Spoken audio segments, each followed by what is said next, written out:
De mi diccionario sobre las vedettes en la historia de nuestro país, al menos de un siglo, de 1885 a 1985, quiero compartirles el día de hoy un texto a ustedes.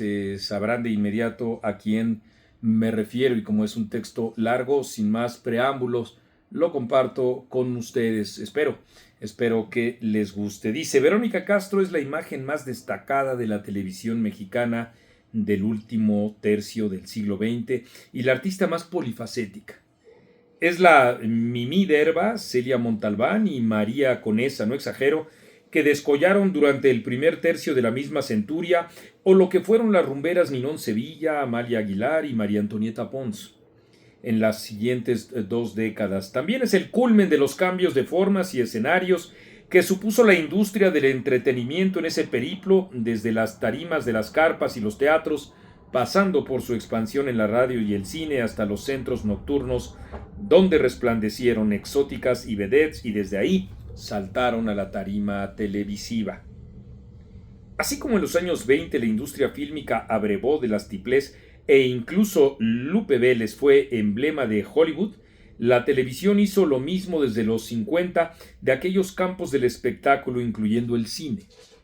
Este diccionario constata docenas de nombres de productores, guionistas y actores de teatro, desde Alfredo Varela Varelita hasta Luis Manuel Pelayo, también proveniente del dial y el cinematógrafo, sin dejar de hablar de Amparo Arosamena y María Victoria, vedette una y actriz y cantante otra, que en sus mocedades soliviantaron tantas hormonas desde los tablados y luego mostraron sus virtudes comediantes en las pantallas grande y chica. Tengo conmigo el número uno de la revista Vedettes y Deportes del 17 de julio de 1975. No me detengo en la golpiza que recibió el campeón de boxeo José Ángel Mantequilla Nápoles, ni en el relevo del director técnico José Antonio Roca por Raúl Cárdenas debido a la mala racha del América. Lo hago en la tapa con las desnudistas del cine mexicano, Ana Luisa Pelufo, Columba Domínguez, Amanda del Llano y Kitty de Hoyos, radiantes como su pecho descubierto, y enseguida en páginas centrales abajo me detengo en la fiesta de María Victoria por sus primeros 25 años de trayectoria, que incluyen actuaciones en el programa Siempre en Domingo, ¿recuerdan ustedes? Y como sirvienta en la televisión. Arriba veo las fotos de Verónica Judith Sáenz Castro a sus 22 años bailando flamenco. La nota es breve pero reveladora. Abro comillas: Verónica Castro es el sentido de la responsabilidad. Mamá de un niño de 8 meses y estudiante de licenciatura en ciencias diplomáticas, atiende tales carreras y además la artista procura un nuevo crédito en la televisión. Ser la vedette, la número uno, versátil, muy alegre. Nos cautivó su gracia en la recreación de la danza española, y si la encuentras en el camino te vuelve el chalao. Verónica Castro estudia y arrepiéntanse de haber firmado sin ropa una vez, porque era la mujer redentora de Julio Alemán en El arte de amar. Su nombre ahora cobra fuerza y prestigio. Las cosas están claras, dije al cerrar el hebdomadario. Una de ellas es que reconocer a las pioneras de la libertad femenina desde cualquier ámbito, y más si se trata del artístico, es un imperativo, a pesar de que todo cambie y ahora abundan quienes crean que esos torsos desnudos pertenecen a un pasado en el que fueron usados como antes y entes de consumo. Otra es que la artista es parte de esa constelación que además hizo del entretenimiento un deseo sin mayor pretensión que el desmadre. Se haya arrepentido o no, eso es parte de su vida privada. Al mostrar parte de su naturaleza en el cine, Verónica Castro transgredió la moral, tanto como el haber sido madre soltera. Su fortaleza frente al dedo santurrón y las suposiciones sobre la identidad de su cómplice son un obligado registro hemerográfico. En 1972, mostrar bikinis y bailar rock en México no era baladí, y ella lo hizo en una cinta con Manuel Loco Valdés y Olga Brinsky. Palabras mayores merecen la adaptación al cine de la obra teatral, no de la novela, montada en los 70 por Irma Serrano, quien encarnó a la protagonista, una ramera igual que su amiga, estelarizada por Verónica en el filme que todavía en 1985 causó controversia, me refiero, claro está, a Naná.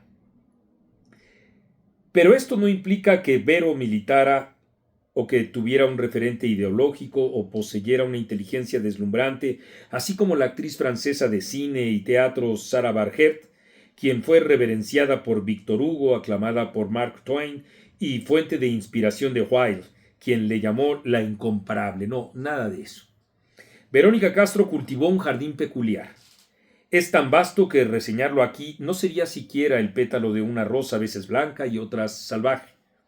Ahí están sus sueños infantiles entre 1969 y 1973, sus primeros pasos como edecán en el programa En Familia con Chabelo o sus balbuceos junto a Paco Malgesto, una de las primeras estrellas de la televisión. El inicio del torbellino cuando bailó en el grupo La Charris Chapis Pops en un centro nocturno de la zona rosa, y entre esas cabriolas y estudiar en la UNAM sus gestos limpios en las fotonovelas, cuyo apogeo le permitió posar nada menos que junto a Marga López. Sus vaivenes tendrían que signar su estancia en un ballet en Televisa cuando la empresa apenas había nacido, el 8 de enero de 1973.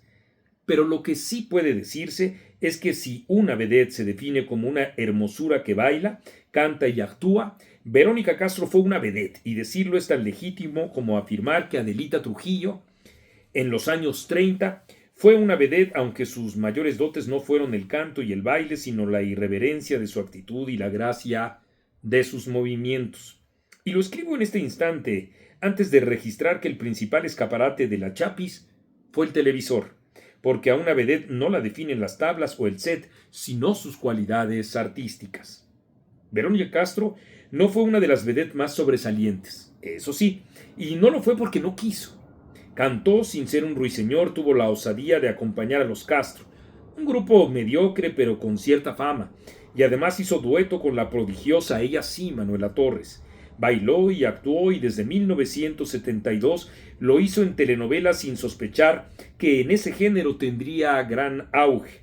Para entonces, la prensa ya la hacía parte de la comidilla al rumorear que el cantante Víctor Iturbe Pirulí le dedicó Verónica. Además, tuvo la gracia para destacar en los espectáculos nocturnos como no lo pudieron hacer por más que lo intentaron Ana Luisa Pelufo, Ana Berta Lepe y Elsa Aguirre.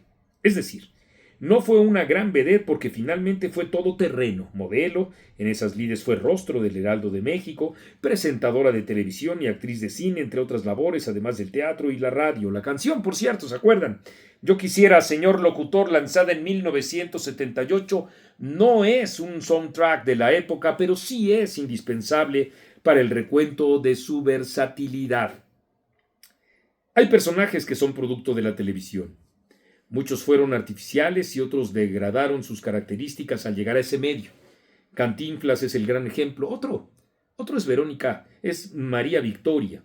En su primera fase, en los 50, los contenidos de ese dispositivo debieron alimentarse de otras palestras del show, y en la segunda, la propia televisión creó iconos. El caso de Verónica Castro es singular. Fue rebaño de principio, pero desde la segunda mitad de los 70 ella definió a la televisión, es decir, fue extra de los teleculebrones, hasta los ricos también lloran, que la catapultó con su primer estelar, y en México y más de 125 países del mundo, donde se dobló en 25 idiomas como árabe, ruso, punjabi, mandarín y coreano. Es, por cierto, una delicia oír a la protagonista Mariana Villarreal hablando cantonés. Además, cantó el tema principal de la telenovela Aprendí a llorar, uno de los éxitos más sonados en 1979. Esa historia recalcó sus dotes histriónicas y su grácil belleza y provocó un parteaguas tal que en diferentes confines ha sido referente de la televisión, no solo de nuestro país. Los 80s no fueron de jauja en México para Verónica. El monopolio de Televisa la inhabilitó en represalia por su participación en la televisión argentina, donde grabó 3 telenovelas y eso en aquel tiempo significaba no existir. En México, escribí, a diferencia de otros artistas que dependieron de la empresa, la Chaparrita de Oro prosiguió su internacionalización hasta que en 1987 volvió a Chapultepec 18 a grabar el melodrama Rosa Salvaje y otros más, hasta 2006 sin lograr el éxito de otrora, aunque siempre con altos niveles de rating. Volvió, por cierto, luego de rechazar una oferta de Silvio Berlusconi para conducir un programa en Italia. Hizo bien.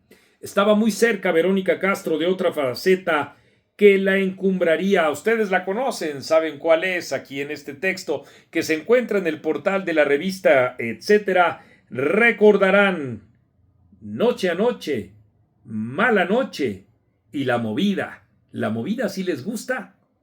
Esto es etcétera y yo soy Marco Levario Turcot.